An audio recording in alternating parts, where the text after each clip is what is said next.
there maybe. Hi, my name's Al. I'm going to talk about strokes and the recovery of strokes today. I have another video out on how to avoid having strokes. There's like vitamin C. You should definitely be taking a large amount of vitamin C every day.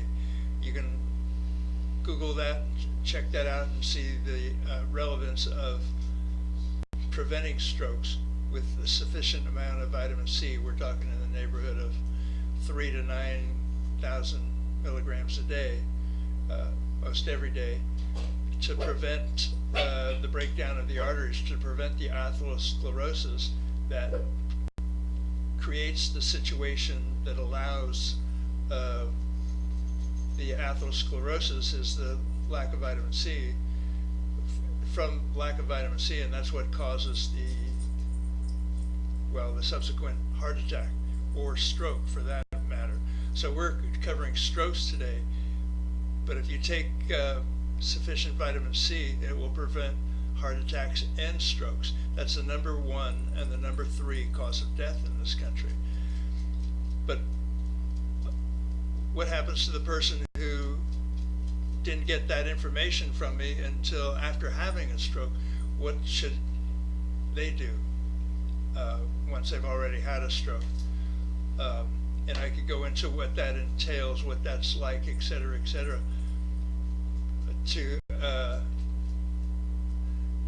Today, though, the first thing that you're going to want to do, sorry for the dog. He wanted to say hi. Well, she actually wanted to say hi. So, one of the things, you want to get vitamin C even after the fact. You want to start getting vitamin C in there. It will help with your recovery. It'll help rehabilitate, if that's the right word there, the arteries that broke down and caused the stroke. You want to get those back in proper shape with enough vitamin C. But then you also want to, at some point in time, and the hospitals have been known to take a long time to do this, but eventually you're going to want some therapy, some physical therapy for below the waist, for your legs and feet, and occupational therapy for above the waist for your hands and arms. Things that you'll want to relearn how to do, like brush your teeth and comb your hair and put on your makeup and all that sort of stuff. So you need two different therapies.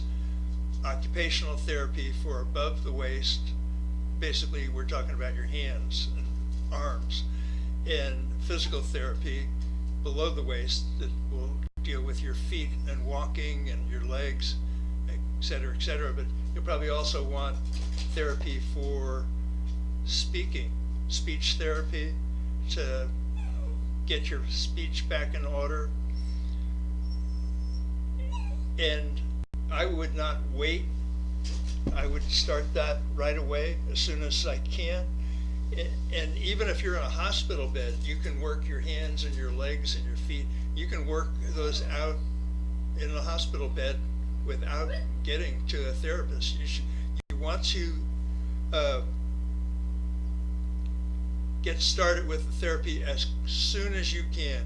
As soon as it's basically you have a stroke, hospital picks you up in an ambulance, you get to the hospital, they give you a bed.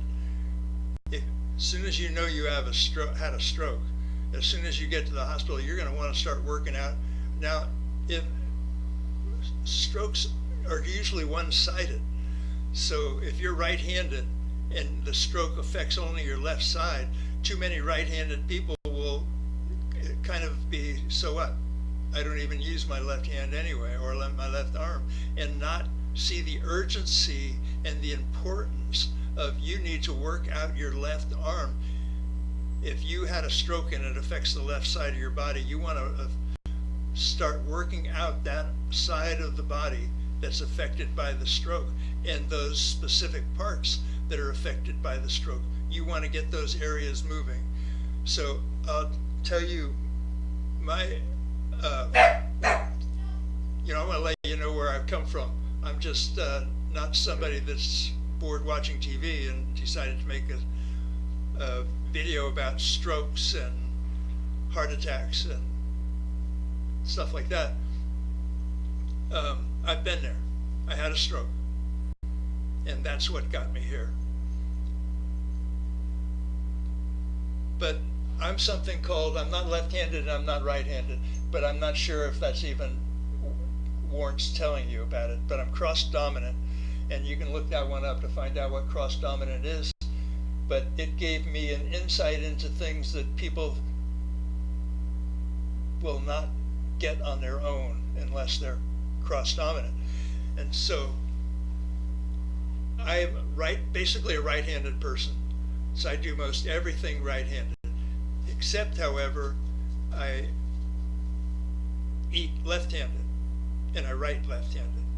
And so I had a stroke, and I wake up from a coma at some point in time in the hospital. And right off, I didn't even know I had a stroke. I didn't even know I was in the hospital. But the only thing I knew is that laying in a hospital bed, I knew that I wanted to eat. And so they brought food, and I'm now presented with the problem of, how am I going to eat this food? Do I eat it with my left hand, which I've always eaten with? However, my left hand doesn't work. My left arm doesn't work at all. It's completely paralyzed. Or do I use my right hand, which I've never eaten with, but, well, at least it works. And not knowing what to do, and just like flipping a coin, chose, okay, I guess I'm going to eat with the left hand. And so I ate with the left hand. And they brought me about 3 meals a day. I ate that day. I probably ate the next day too, and maybe even a third day. But here's the point of that. So I'm eating with my left hand, which is paralyzed, because that's what I'm used to. So I just did what I'm used to, even though it didn't work. I spilled food all over my chest, all over my hospital gown. I made a mess, but I wasn't even at home, so it didn't matter much. And however, I didn't realize what I was doing.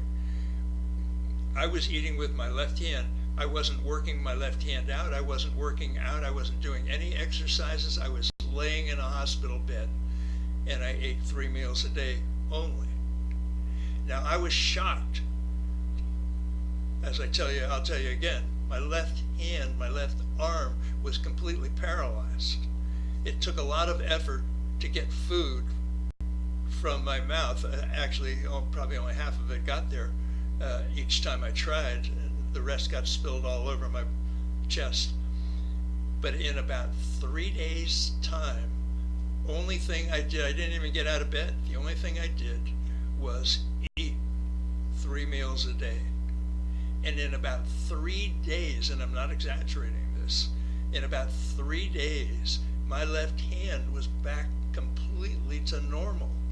And my left arm was back to normal in 3 days' time.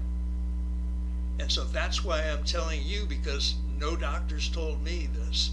Nobody told me what to do when I was in the hospital. But I'm telling you to start moving whatever is paralyzed. Start using that as much as you can, as soon as you can. And incidentally, it's not entirely my thought here, because I had a nurse who helped me out when I was coming from Manicare. See, they took me and sent me off from the hospital. They sent me to a place called Manicare, which is basically people who take care of and store bodies. They didn't offer rehabilitation, they didn't offer therapy, they didn't offer talking to me, nothing. They just let me lay in bed, and they fed me. And so I ate when they fed me, and that was it. And so when I did finally get back in the hospital for therapy, a nurse who met me at the ambulance that brought me back a second time, or third maybe, to do some therapy, some intense therapy. I had to agree to do it something like 6 hours a day instead of 3 hours a day. So that nurse told me they should have never sent me to Manicare. See, that may be what happens to you too. She told me she knew what she was doing. She knew what should be done for a patient, incidentally, who had a stroke. She says they should never have sent you to Manicare. They should have brought you up here and sent you to therapy right away as soon as you got into the hospital. So that's where I get my information from the nurse that was taking me from Manicare back into the hospital for therapy. She said they should have immediately brought me into therapy. So I'm telling you, because you're probably not going to hear it anywhere else, is that you should start doing therapeutic exercises as soon as you get the chance to do that. As soon as you can move your arms and legs, you should do that immediately. And if you're right-handed and your right hand works fine, I don't even care. I'm not asking you to exercise your right hand. I'm asking you to exercise the parts of your body that are paralyzed. Start exercising your left hand if that's what's paralyzed. Start exercising your left foot if that's what's paralyzed. Now, I didn't even know about this when I started first exercising. They would let me use a wheelchair. They'd let me get out of my bed, and I would sit in a wheelchair, and I would use my feet to move that wheelchair. And they would let me ride that wheelchair anywhere as I wanted on the floor, as long as I didn't leave the floor. And that's what I'm recommending to you. As soon as you can, start exercising your legs and your hands and arms, and whatever else. Also my chest was paralyzed. My rib cage on my left-hand side was kind of paralyzed. And I was surprised because I just thought arms and legs would get paralyzed, but my rib cage got paralyzed too. So I'm recommending that you start exercising whatever is paralyzed, whatever's affected from the stroke. Start working that out as soon as you can. And of course you want to do it in a safe way. And they, at some point in time, they gave me a walker. That was quite a ways down the line, though. They gave me a walker. Well, I went to therapy.